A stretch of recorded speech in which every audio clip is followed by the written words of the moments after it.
El jardín. Espacio, forma y función.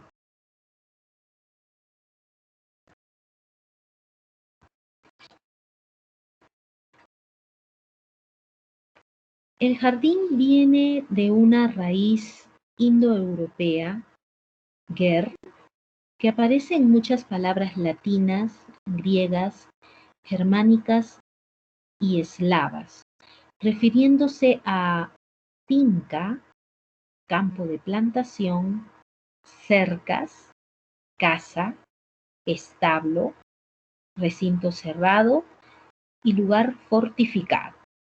Todas estas palabras claramente implican un lugar o un espacio cerrado y en el alemán moderno, Garten, así es como se pronuncia, parece indicar que es un pedazo de tierra usado para el cultivo de flores y productos agrícolas, frutas, más como un lugar cerrado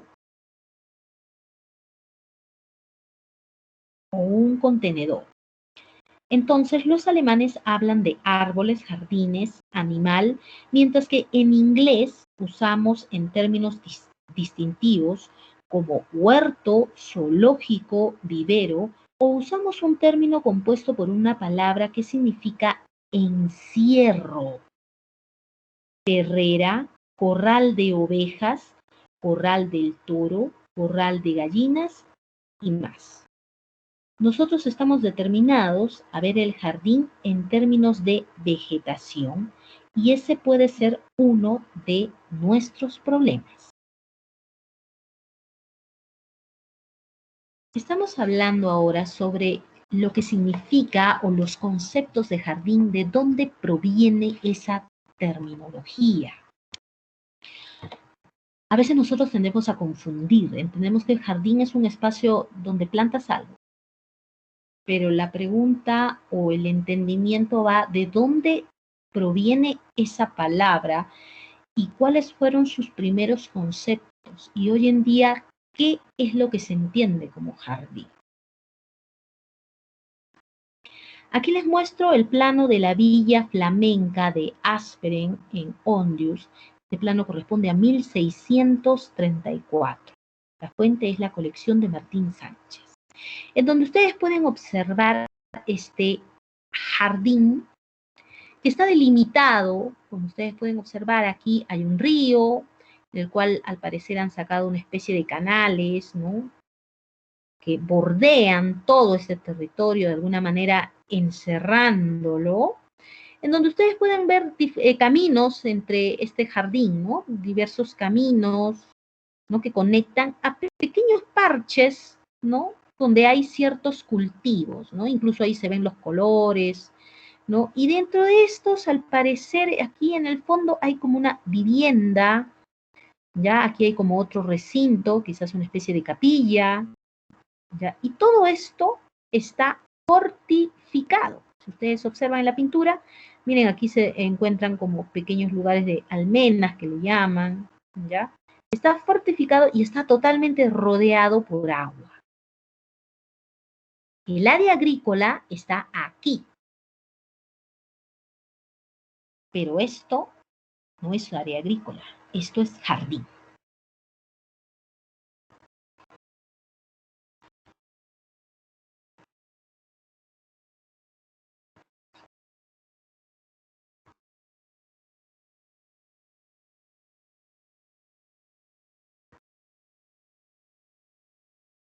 De hecho, los jardines antiguos en el pasado eran esencialmente cerrados, construidos para la defensa, la privacidad de las bodegas en donde se guardaban la comida o para proteger las cosechas. Según John Jackson, si miramos atrás miles de años en el tiempo, imaginemos los grupos migrantes de gente que empezaron a aparecer en Europa y Asia. Podemos tratar de visualizar bandas o grupos de personas, hombres y niños, algunos a pie, algunos a caballo, algunos en carroza, moviendo lentamente, moviéndose lentamente con sus vacas, cerdos y ovejas.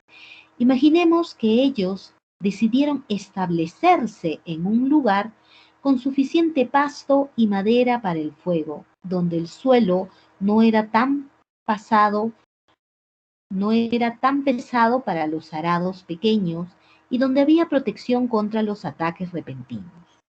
Allí las familias construyeron rústicas cabañas y las hicieron de madera, caña y barro, gradualmente, y cada familia. Esto es un comentario de John Jackson, quien ha escrito varios libros que habla sobre temas del territorio en sí, sobre el paisaje y el entendimiento de las rutas. Lo pueden buscar en internet, ahí lo van a encontrar. Este es un personaje muy importante. John Jackson falleció en 1991, si no me equivoco, y él nunca terminó ninguna carrera, para ser exacta. Él estudió geografía, pero no lo terminó. Estudió arquitectura del paisaje y tampoco lo terminó. Fue a la guerra, a la Segunda Guerra Mundial. Lo casual es de que él es francés, pero bueno, sus padres se divorciaron desde que él era niño y su madre viajaba mucho en Europa, entonces estaba en Inglaterra, volvía a Francia, de ahí iba a Suiza, estaba en Alemania, entonces él aprendió varios idiomas. Después se trasladaron a Estados Unidos y cuando empezó el conflicto bélico de la Segunda Guerra Mundial, él se enlistó en las filas, participando con Estados Unidos, claro, ¿ya? Y la casualidad es que debido a los estudios de geografía que tenía y al manejo de varios idiomas, y para variar que él era europeo y conocía varios países, él no ingresó como un soldado raso, de frente ingresó como un oficial. Pero más que eso, él fue incluido en un proyecto de alto nivel que el trabajo que a él le dieron era como un trabajo de espía. En esa situación, él se fue a la Segunda Guerra Mundial. Estuvo en pleno estado de guerra, debido a que manejaba varios idiomas, podría él infiltrarse, ¿no? Utilizando el uniforme adecuado, se infiltraba y podía averiguar, ¿no?, alguna cuestión de la guerra que les pudiera servir a los estadounidenses. Ese era el trabajo de él. Él estando en la guerra, en una ocasión que lo entrevistaron, él dijo claramente que la mejor universidad que él ha tenido es la guerra. ¿Por qué? Porque él entendió lo que era el paisaje. Empezó a entender el sonido del viento, cómo se movían los árboles con el viento, el frío de la lluvia, el frescor, el sol, lo confortable que podía ser dormir apoyado en un árbol, ¿no? Los campos verdes y la destrucción que podría crearse, ¿no? La destrucción del territorio, la destrucción de las ciudades, ¿no? El olor de la muerte. Entonces, él empezó a entenderlo desde ese punto de vista, ¿no? Con sus estudios no terminados de geografía, más lo que él adquirió en guerra, le sirvió mucho para después ser profesor adjunto en la Universidad de Yale en Estados Unidos. Falleció en 1991, si no me equivoco. Escribió varios libros. Si tienen suerte pueden buscarlo en internet. No creo que sus libros aparezcan ahí en internet. Yo los he intentado buscar, no aparecen. Ya, pero si pueden comprarlos en Amazon sería muy bueno. Hay un libro que habla sobre la necesidad de las ruinas. Ese sí lo he leído. Se los recomiendo. Muy bien, sigamos. Entonces aquí les muestro en esta fotografía, que es de Tebas del siglo XVIII, de la dinastía XVIII. Este es un jardín occidental de Nebamun, en lo que conocemos como Egipto. Es un estanque rectangular con peces y patos alrededor del cual hay llantados, que es un tipo de flor, lotos, palmeras datileras y árboles frutales. Este es el fragmento de un fresco de la tumba de Nebamun en Tebas de la dinastía 18 en Egipto. Aquí ustedes observan claramente que esto es un plano de un jardín. Pueden observar un estanque en donde hay peces y donde hay aves flotando. Al igual hay flores, ¿no? En ese estanque. Alrededor del estanque hay como unas pequeñas plantas que crecen, ¿no? Y alrededor de esto, que al parecer es como una especie de camino, ya hay unos árboles, ¿no? Que son árboles frutales, algunas son palmeras, ¿no? Que dan la representación de lo que es considerado en el antiguo Egipto de un jardín.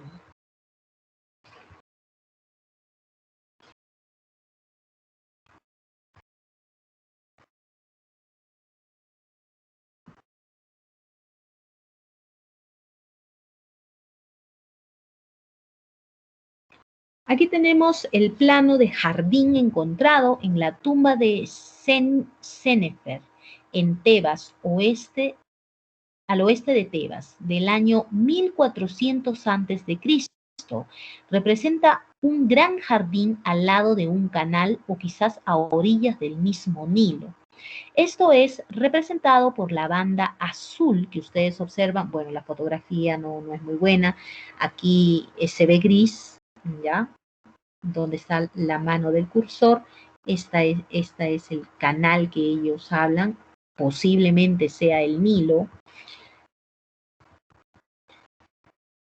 representando por la banda azul, que es lo que les estoy marcando aquí. Esto indicaba que disponía de abundante agua para el jardín, a la puerta de entrada que se representa en el primer encuadrado, este de acá. Esta es la puerta de entrada, se accedía por aquí, si es que venías con algún tipo de barco por acá, y aquí tenías un hermoso jardín con dos marcas paralelas entre las alineaciones simétricas de grandes árboles a su alrededor, como ustedes pueden observar. Seguramente son sicomoros, es un tipo de árbol. Hay que entender que la puerta ocupaba el espacio entre las dos bandas y no el lugar donde está pintada. Bien, como ustedes pueden observar, este jardín tiene un cerco. Se observan aquí donde está el cursor, la manito, aquí hay un cerco. Y se ven las tipologías de árboles, ¿no? Como ustedes pueden ver, aquí están alternadas, aquí hay de otro tipo, acá hay como una pequeña fuente de agua, aquí también, aquí hay otra donde hay algunas aves que reposan en las fuentes de agua, alrededor hay un tipo de gramínea, palmeras, como ven aquí, otro tipo de árboles, ¿no? Y aquí al parecer deben haber flores o algún tipo de especies, ¿no? Vegetales más pequeñas. Incluso se ve que hay ciertos espacios de arquitectura, ¿no? Donde las personas se pueden sentar, descansar, orar, ¿no? Dense cuenta que hay como un tipo de arquitectura y algún tipo de equipamiento.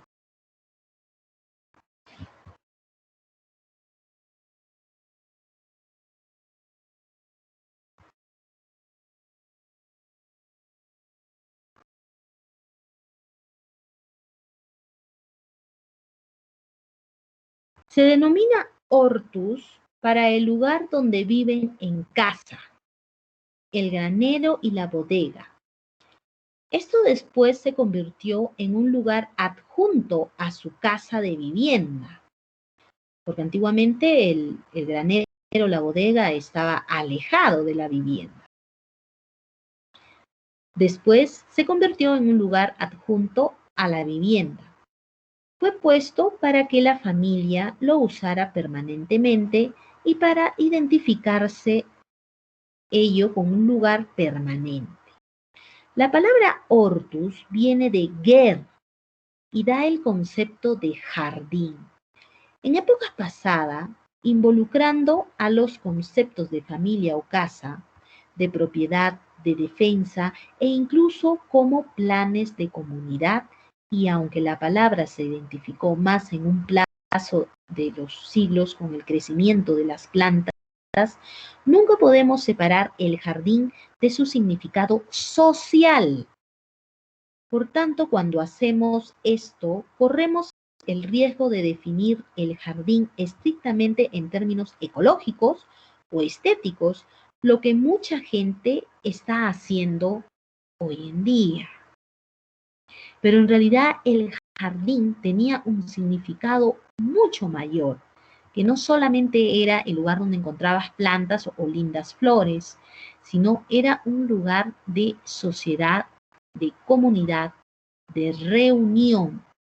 Ya muchachos, así que no confundan, no alteren la terminología, el término de donde provino el concepto vital de jardín.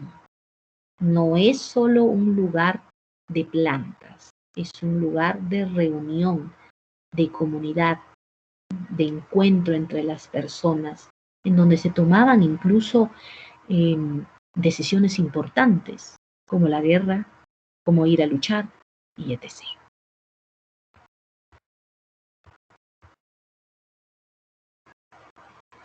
Aquí tienen otra imagen. A ver, perdón. Esta es Casa de Campo de Jean Deyman y Orchard. Es un bosquejo en donde ustedes observan, ¿no?, que hay una casa por acá y el granero o bodega está situado en otro lugar, alejado.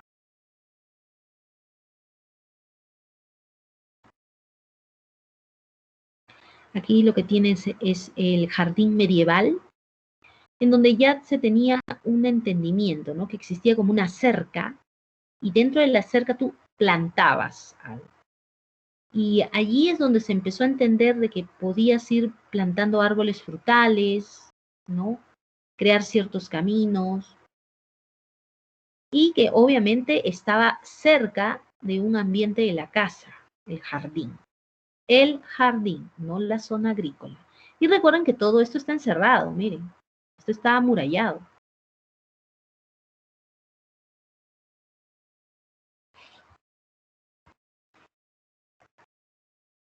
El encierro tenía la apariencia de una primitiva, más o menos desordenada granja. Gallinas y gansos, una vaca, un ternero, una oveja, un cerdo o dos para consumir. La basura la consumían los cerdos, habitualmente proveían a la familia con carne y grasa o manteca, que era lo necesario para sobrevivir. Habían pequeños jardines de esos vegetales que necesitaban atención frecuente y eran parte de la dieta diaria, como lentejas, repollos, cebollas, nabos y otros. Los jardines pequeños de hierbas o especies para dar sabor a las comidas y medicinas como el perejil, la mostraza, el cebollín y posiblemente la albahaca también. Las flores eran raras y cuando crecían era para buena suerte. Era así considerada las flores, eran para la buena suerte. Y propósitos de medicina. En ningún lugar de este encierro hay alguna evidencia de sabor o sentimientos por la belleza. El barro, maleza y suciedad estaban en todas partes.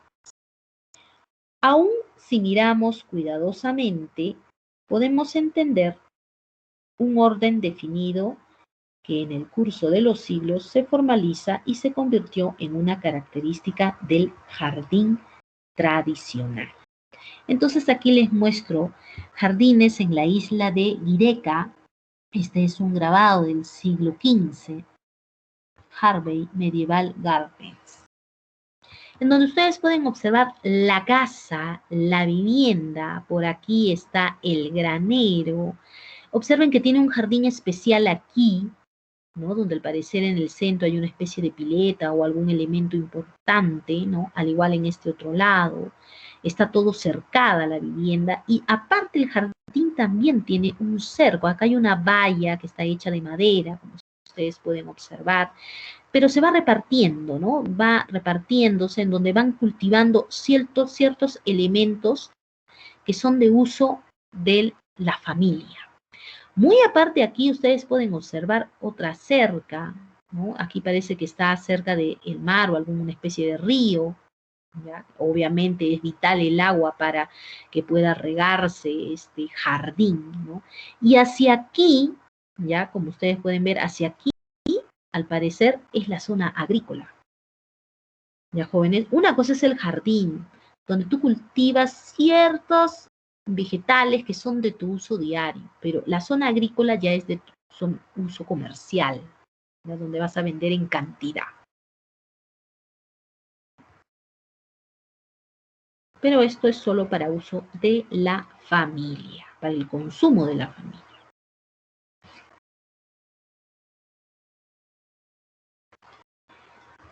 Se debe señalar que una característica de nuestros jardines del oeste era la relación cercana entre el jardín y la casa y jardín. Repito, era la relación entre el jardín y la casa. Casa y jardín. Estos dos elementos se desarrollaron juntos en nuestra cultura y esto no es solamente una relación espacial, porque todo el encierro estaba más o menos organizado alrededor de la vivienda. El terreno vegetal y hierba estaban al lado de la casa porque por tradición la mujer los cuidaba y los usaba. Detrás de la cocina estaba el huerto con su propia cerca. Hay evidencias que el huerto fue la primera área reconocida como jardín en nuestro moderno uso de la palabra. La palabra área en la primera área en el encierro, en ser transformada permanentemente y darle un estatus legal y de protección, no solo por su valor útil de sus frutos y árboles de nuez, sino también por su uso como lugar de reunión. El huerto como parte de todo el encierro pertenecía a un rey o príncipe. Era escenario de recepciones y ceremonias importantes, y en el nivel de las villas era el lugar donde el pueblo se reunía para celebraciones.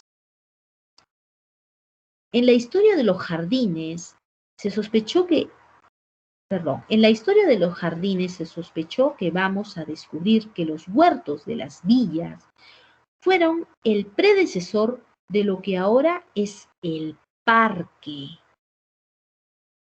En Europa Central, el huerto es todavía el lugar favorito para fiestas e incluso para campañas políticas. El campo era el dominio del hombre, que eran las zonas agrícolas, pero el jardín era el dominio de la mujer.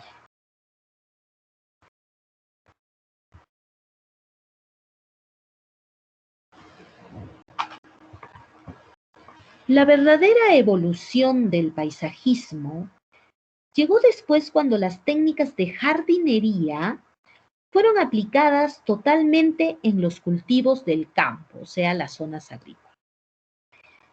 Para mediados del siglo XVII, zanahorias, repollos y nabos crecían en Inglaterra y la papa fue un campo de cultivo para el fin de siglo.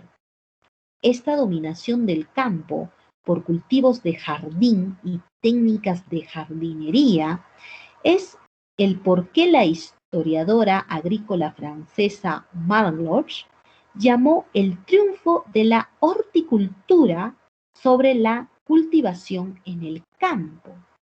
Se vio la invasión de la tierra cultivable por producción de jardín, métodos de jardín, que viene a ser remover maleza y el uso intensivo de fertilizantes y condiciones de jardín.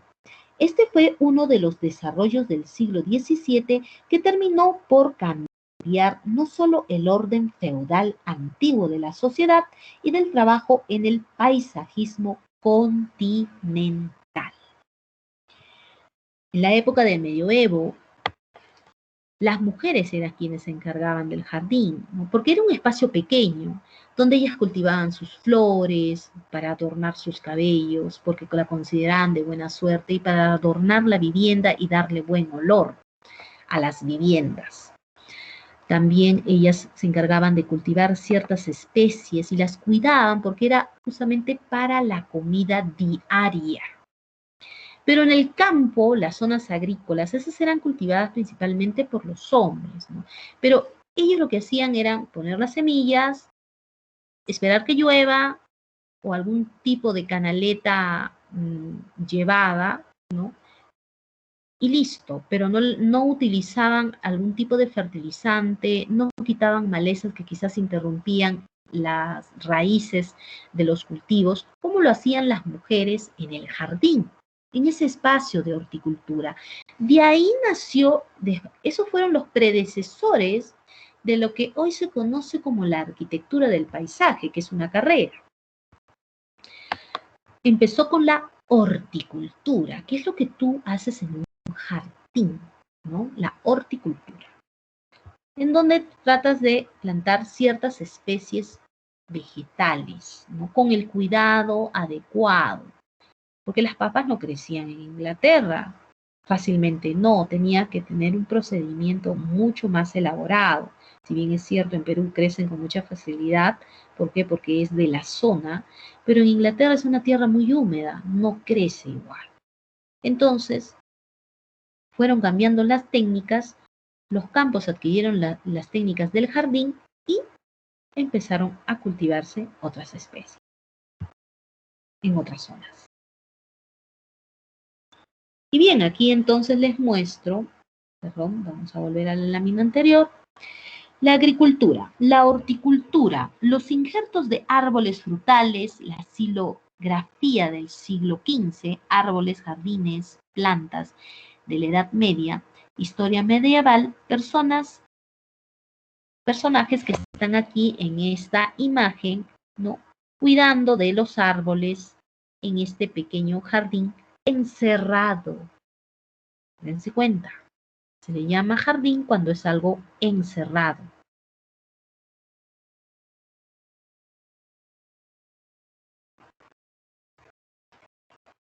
La aparición del paisajismo. Una cosa es el paisajismo, que es el diseñar con la naturaleza, y otra cosa es el paisaje. No confundan.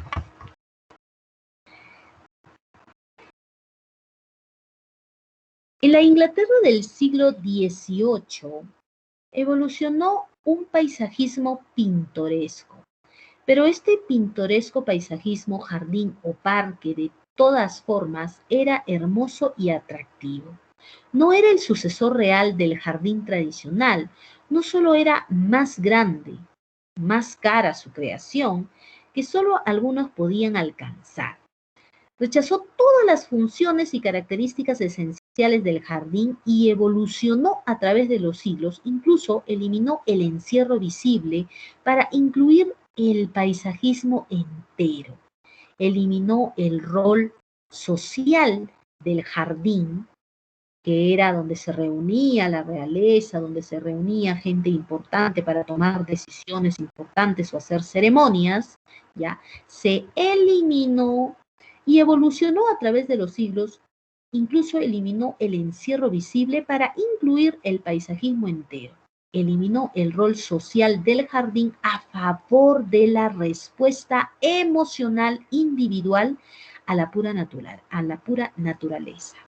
Y eliminó todos los recuerdos culturales, tradiciones que fueron transmitidas a través de trabajo e interacción, porque el jardín era cuidado por la familia, principalmente por la mujer, a favor de producir un escenario sin tiempo e historia. Por tanto, en el siglo XVIII la horticultura triunfó sobre la agricultura. La invasión del parque y jardín de césped representó el triunfo del paisajismo pastoril, porque recuerden que en Inglaterra hay bastante ganado, pastoril, o el triunfo de la oveja sobre la horticultura. Entonces aquí cambió la situación. Si ya es cierto que en la Edad Media la horticultura triunfó sobre la agricultura, ya en la época en la Inglaterra del siglo XVIII, fue el paisajismo que triunfó sobre la horticultura. Uno de los representantes de este tipo de evolución paisajística que se dio es Humphrey Repton. Humphrey Repton es uno de los paisajistas más importantes del movimiento pintoresquista inglés. Este dibujo viene a ser el que ustedes encuentran aquí abajo, ¿ya? Acá donde está la manito. Este dibujo viene a ser su firma. Es una etiqueta que coloca en el inicio de todos sus libros. Aparentemente es el mismo con las herramientas de topografía o nivel, dirigiendo el trabajo de los jardineros que están modificando el terreno.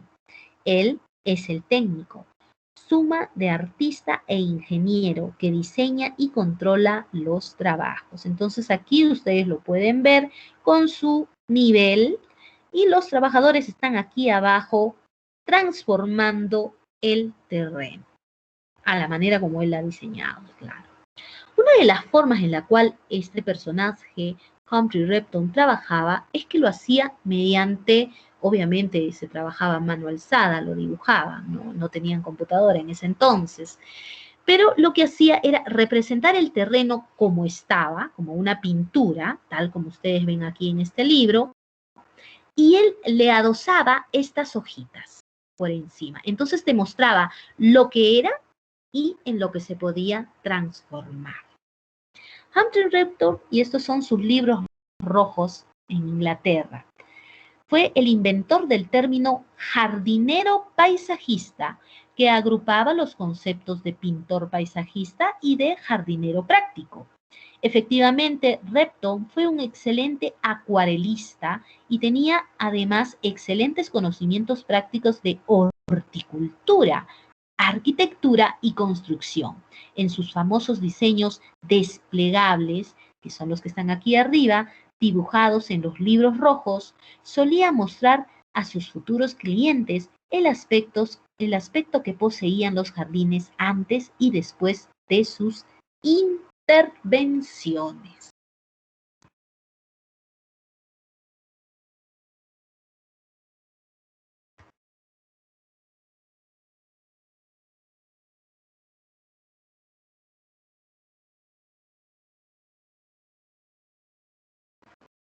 El jardín del Edén, un ideal bucólico. Bien, ustedes de seguro han escuchado o quizás han leído sobre el famoso jardín del Edén, que forma parte de eh, del libro de la Biblia,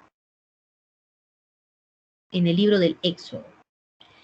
El jardín es donde podemos impartir a otros nuestro conocimiento de una tradición familiar y en donde podemos huir momentáneamente de los problemas del mundo exterior, en donde plantamos una semilla que esperamos algún día florezca, en un más bello paisaje y en una comunidad más armoniosa.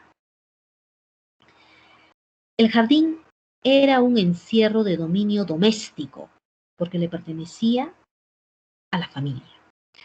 Había sido una fuente de comida y materiales y un lugar de trabajo solidario entre la familia. Ahora se convirtió en algo mucho más rico, una fuente de estimulación, conocimiento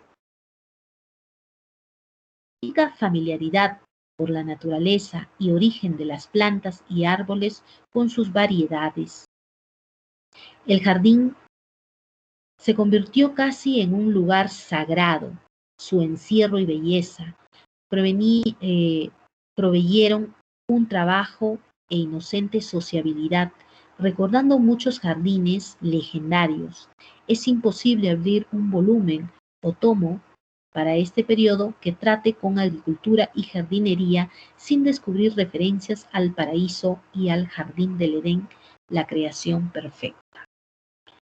Estamos seguros que el jardín es el lugar perfecto para la armonía doméstica, para la salud, la educación de los niños y para olvidar las cosas malas del mundo.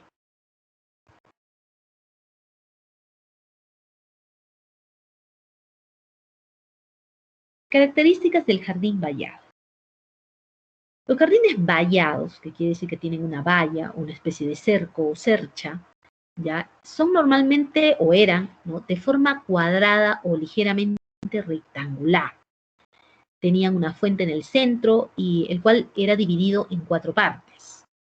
Durante 2000 años se ha construido de esta forma, de manera ininterrumpida, que era cuadrado relativamente. Da por un lado a un canal en donde se obtenía el agua, incluye un edificio o una vivienda cerca del jardín. Entre la puerta principal y de la vivienda hay una gran pérgola emparrada con vides, o sea, o uva, ¿ya? Normalmente, a veces solía tener 4 estanques rectangulares, 2 pabellones y multitud de caminos rectilíneos y arbolados. La geometría era algo muy importante y con la simetría respecto al eje, la puerta de la vivienda perpendicular al canal. Con altos muros aseguraba la privacidad del jardín. Resalta la diferencia entre el espacio interno y el externo. El espacio interno está el jardín y la vivienda. El externo, los campos agrícolas. Y aquí tienen 2 imágenes que representan un jardín. Como ustedes pueden ver, aquí tienen la fuente, los 4 caminos, se separa en 4 espacios, ¿no?, estos jardines, donde tú plantas flores, algunas especies, ¿no?, quizás para comer o no. Entonces, el jardín ya no fue solamente el lugar donde tú plantabas las especies que te podían alimentar, ¿no?, como lentejas, zanahorias, papas, cebollines, albahacas, ¿no?, perejil y etc. de especies que uno necesita para preparar sus alimentos, sino que uno se fue dando cuenta de que era un lugar mucho más bello, ¿no?, con flores y árboles. Tanto así que incluso de ahí apareció la botánica, que es otra carrera, por cierto. Pero ya vamos a ver eso más adelante. Aquí tenemos el jardín de los emperadores chinos. También para ellos era algo totalmente distinto, ¿no? Tiene una antigüedad de 5000 años. Su máximo esplendor fue en el 2700 a.C. con el emperador Qin Ming. Estos eran de estilo minucioso, con muchos elementos decorativos, cursos de agua, cascadas, puentes y pequeños templos, con animales y pájaros coloridos. Utilización de diversas especies arbóreas que al cambiar de estación, el jardín se transforma en un paisaje colorido. Porque, ¿qué quiere decir esto? Que normalmente allá existe la especie del asper, que son unas hojas caducas que debido al tiempo en el que se encuentran, en tiempo de invierno, en las zonas de Asia, cae nieve. Entonces se caen las hojas de los árboles. Lo hacen ¿por qué? Porque saben que si las mantienen sufrirían de mucho frío. Entonces al deshacerse de las hojas pueden contener más el calor, por decirlo de alguna manera. El árbol contiene y deja de sentir tanto frío mediante las hojas. Por eso las elimina. Pero antes de eliminarlas, las seca y al irlas secando, estas van cambiando de color y se produce un maravilloso vistas, ¿no? Se producen unas maravillosas vistas de cómo cada cierto tiempo va cambiando de color. Empieza a ponerse rojo, después cae a naranja, después se ponen amarillas y se secan y después caen. Entonces todo eso se va produciendo, por eso se le dice, perdón, que se va transformando el jardín, porque va variando de color. Los jardines chinos, por tanto,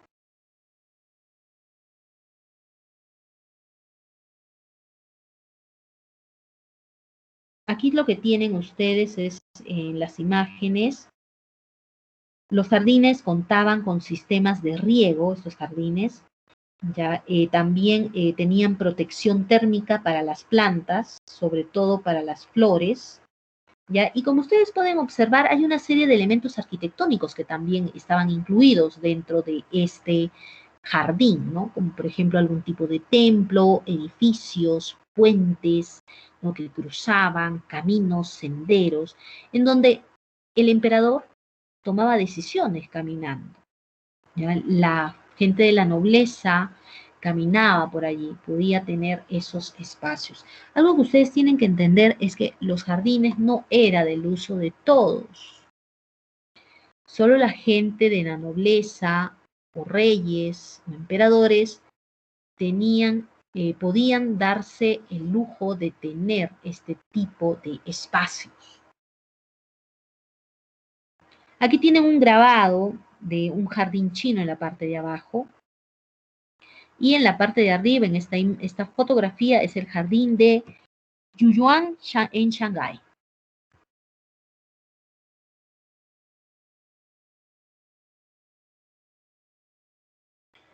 Las famosas villas italianas. Esto es otro tipo de jardines. Los jardines italianos tradicionales tienen un diseño formal, con camas simétricas y geométricas y habitaciones ajardinadas delimitadas por setos y paredes. Los jardines italianos son cálidos y pueden ser reproducidos en cualquier espacio al aire libre. Las plantas son menos importantes por su valor de color que como elementos de diseño, como para el topiario recordado. Las flores no son excesivas. Agua, estatuas, espacios privados y un paseo a camino formal son todos los espacios que necesita este tipo de jardín, o perdón, villa italiana, así se le llamaba. Los elementos que contribuyen al jardín italiano son principalmente es que los romanos dividían la tierra en viridarium, donde crecían plantas verdes como hortalizas y ornamentales. También lo dividían en pomarium, que viene a ser para los árboles de fruta, vivarium para los animales, rosetum, zona muy especial donde se cultivaban rosas, porque los romanos creían que esta flor les daba buena suerte.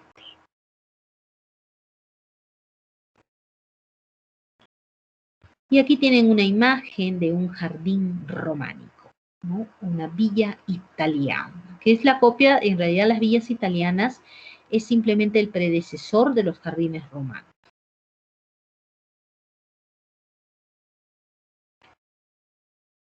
Bien, aquí tiene también un jardín italiano en el Parque Maimon, en Richmond, en Virginia, Estados Unidos. Es una pintura que han hecho de un jardín italiano en Estados Unidos. El diseño típico de un jardín italiano viene a ser la simetría, que es primordial en los jardines. La simetría fue la característica clave del Renacimiento italiano.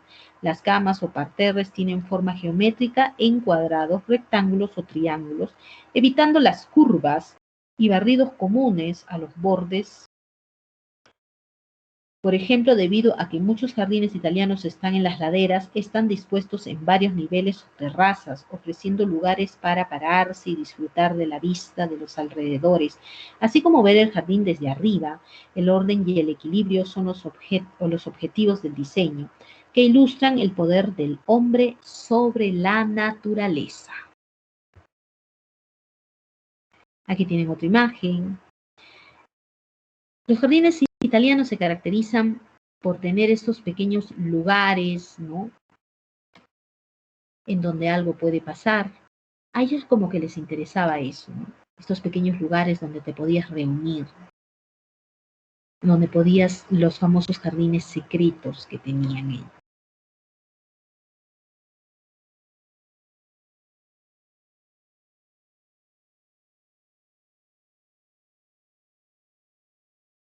El jardín secreto y grutas, ¿no? Es un escondite en el jardín que podría contener una pérgola cubierta de enredaderas, Ustedes pueden ver por acá, o simplemente un banco escondido proporciona un espacio de escapada íntima a menudo. Un jardín italiano incluye una gruta, una cueva artificial llena de esculturas y muebles donde se puede beber vino en un espacio refrescante y fresco. El agua era algo esencial, el sonido y los efectos refrescantes del agua son elementos esenciales del jardín italiano, ya sea de fuentes burbujeantes, piscinas, estanques a menudo. Una fuente de piedra adornada que dispara arcos de agua forma el punto focal del jardín en la antigua Italia. Los disparadores de agua debajo de las vías enviarían agua disparada por tuberías ocultas al pisar. Las estatuas también eran elementos importantes, ¿no? El jardín se considera una extensión del área de entretenimiento de la casa, por lo que existe una alta decoración de estatuas.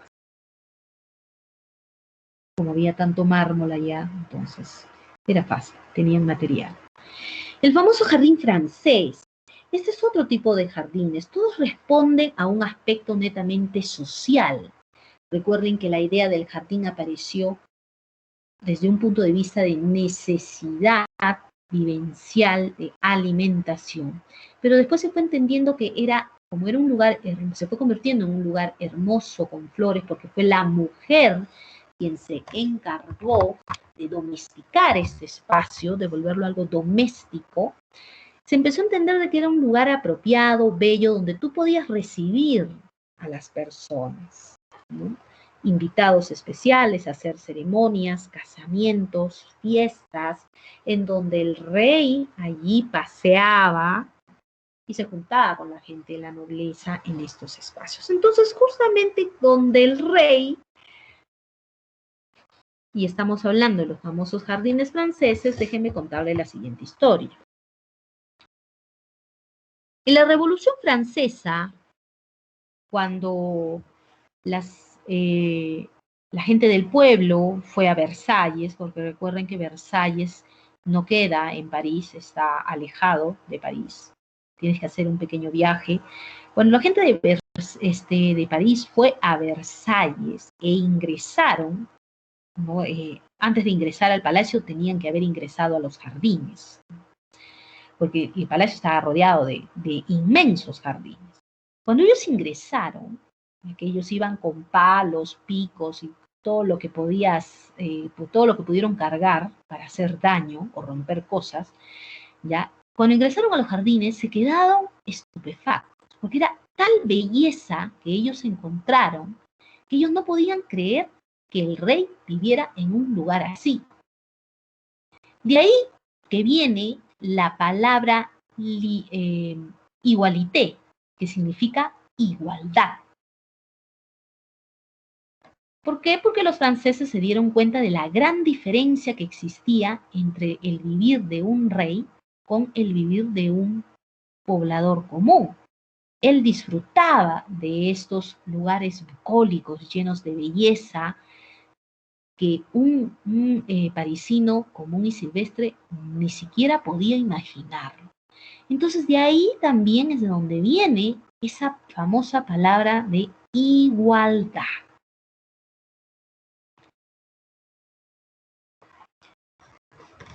En realidad, el jardín es una expresión social. El rey sí podía darse estos lujos porque tenía el dinero para hacerlo. Incluso era tan grande su altura, por decirlo, su preponderancia, que era Le Roi Soleil, que quiere decir el Rey Sol, donde él era lo más importante, o sea, nadie lo alcanzaba, o sea, él era lo máximo, no había más. Él era como el sol único y todos tenían que dar vueltas a su alrededor. Y el jardín lo representa.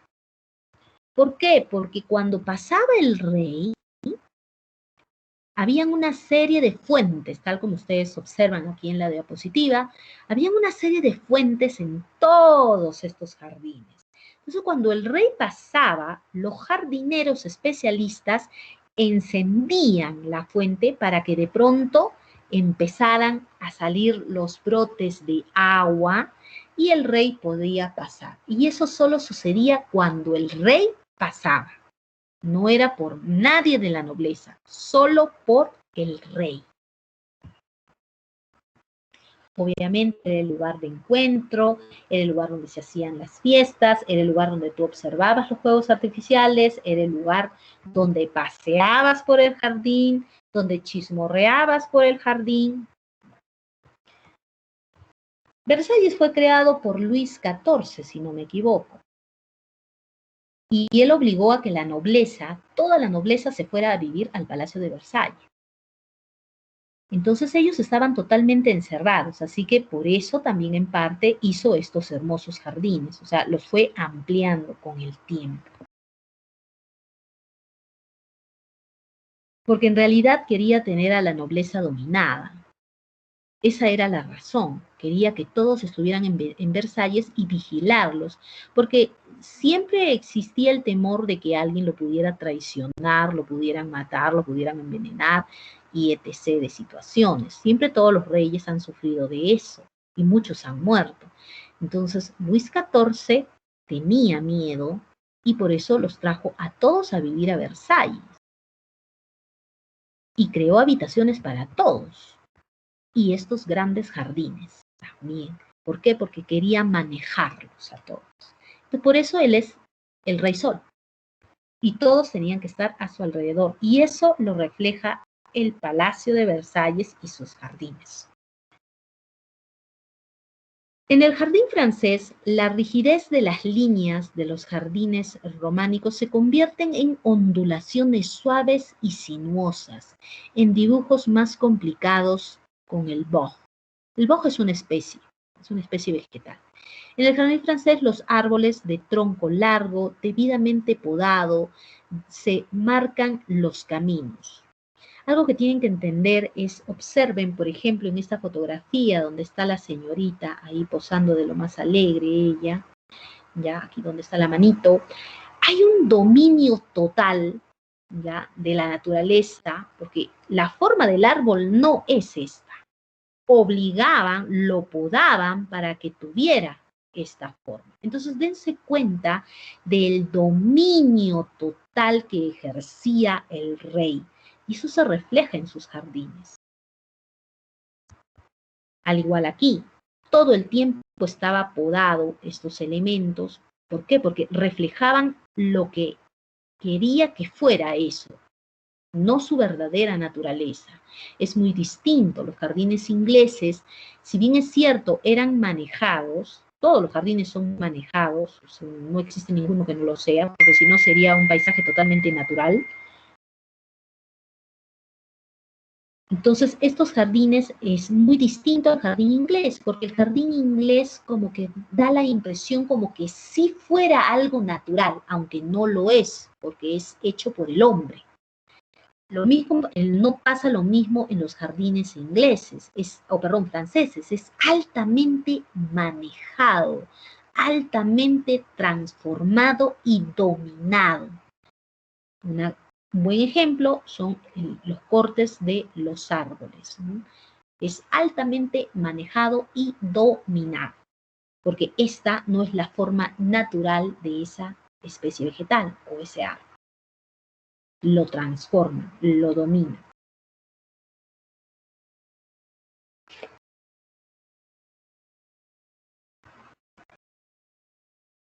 En el jardín francés, los árboles de tronco largo, debidamente espodados, se marcan también los caminos, los utilizaban para remarcar caminos. Los árboles también se obtiene auténticas paredes verdes que a veces también son sustituidas por enredaderas o enrejados de madera, por lo que se trepan rosas, jazmines o madreselva. Aquí tienen un jardín francés. También está conformado por parterres. Parterres es esta especie vegetal que ustedes ven aquí, que crece así como si fuera un bloquecito de cemento. De ahí que nosotros hemos copiado, pero lo hemos hecho de cemento, ¿ya? Que te va definiendo el espacio vegetal del camino, ¿no? Que era un camino hecho de gravilla, que es un tipo de piedra pequeña, que tú cuando caminas suena, ¿no? Tra, tra, tra, tiende a sonar, ¿no? Porque está simplemente puesta encima, nada más. No utilizaban cemento ni nada parecido.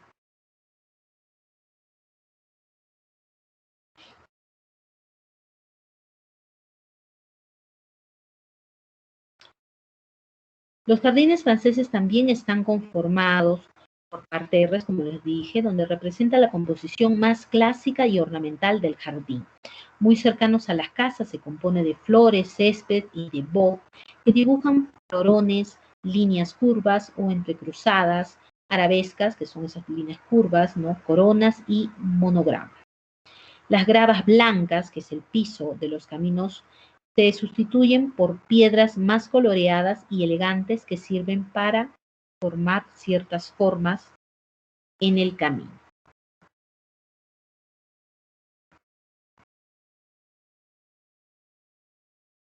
Bien, aquí tienen otras imágenes del jardín inglés que han sido elaboradas en Gran Bretaña desde el siglo XVII por las clases más adineradas. Los que poseían los jardines siempre han sido las familias más adineradas, no era la gente del pueblo. Hoy en día los jardines son públicos, al igual que los parques son públicos. O sea, cuando ustedes ven algún jardincito encerrado, eso ya no es público. O sea, es incorrecto que le pongan una reja.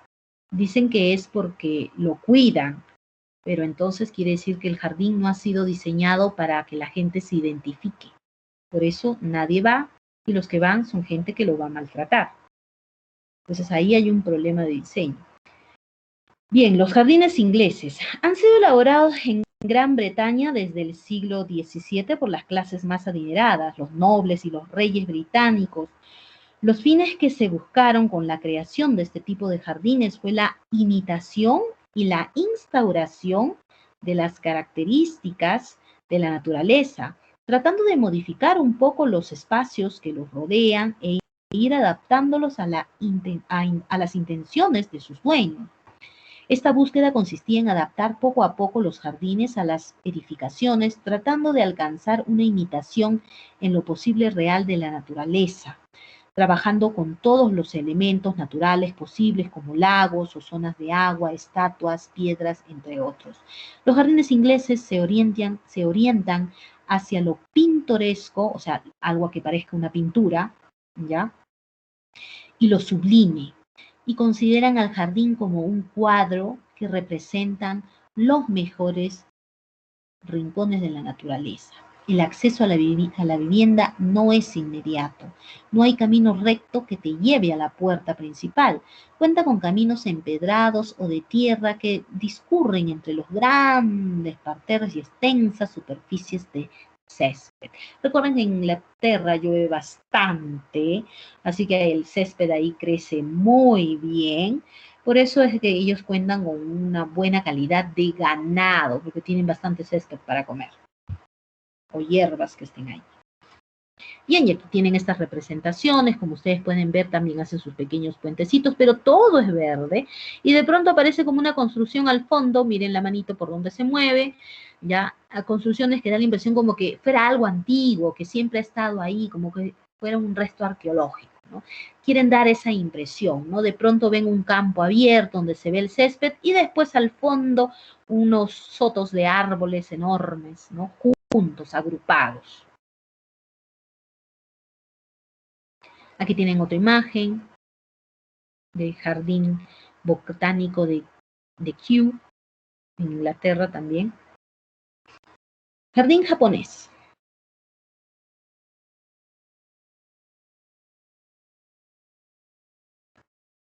La armonía, la serenidad y el gusto por la meditación de los japoneses son la fuente inspiradora en la creación de sus jardines. Delimitada superficie, la elección de las especies vegetales, los materiales naturales como el barro cocido, el bambú y arena, y su distribución simple y armoniosa, reflejan el carácter de su propietario. En jardines más amplios y con vegetación más rica, las floraciones suceden y están ligadas a simbolismos espirituales. La vegetación como cerezos de flor, bambúes, arces de follaje de distintos colores se insertan en los ambientes más dispares. Los elementos naturales como la piedra simbolizan la fuerza positiva de lo masculino. Se une con el agua que se identifica con la vitalidad de lo femenino. Esta es una imitación de un jardín japonés que era en Seattle, en Estados Unidos, ubicado dentro de Washington, en el Park Over Arboretum. Este jardín japonés es especialmente bonito en otoño porque, como ustedes pueden ver, las hojas van cambiando de color y miren, se vuelven algo rojizas, de ahí pasan a naranja, tienden a caer en amarillo y después ya pasan a marronadas y se caen.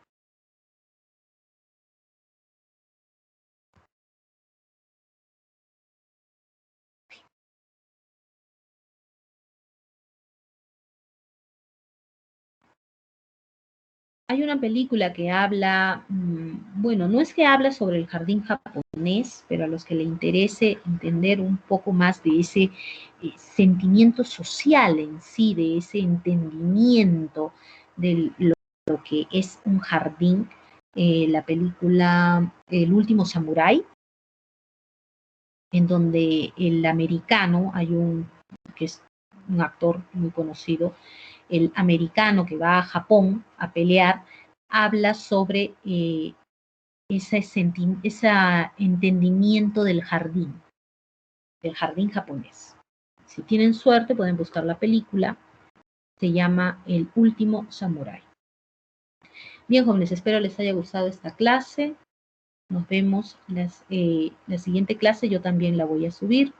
Mucha suerte, cuídense mucho.